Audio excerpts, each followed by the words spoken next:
মানে যদি এমন হতো যে বেনামাজির জানাজা হয় না, আমার মনে হয় নামাজের সংখ্যা বাড়ত। যদি এমন হতো বেনামাজির সাথে কেউ মেয়ে বিয়ে দিবে না, ছেলে বিয়ে দিবে না, আমার মনে হয় নামাজি বাড়ত।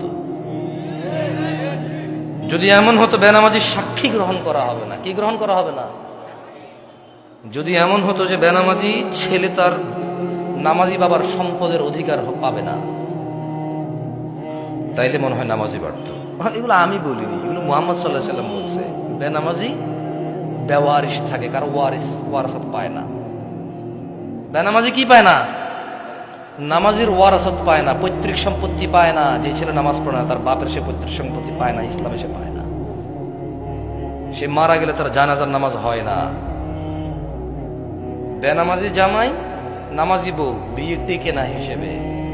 বাইনাল আবদি ওয়া বাইনাশ শিরকি ওয়াল কুফর তারকুস সালাহ। বান্দা শিরিক আর কুফরের মধ্যে পার্থক্য হচ্ছে নামাজ ত্যাগ করা। তো বেনামাজি নামাজি যদি বউ জামাই হয়, টিকবে না তো, থাকবে না এই সংসার। খুব সিম্পল লজিক।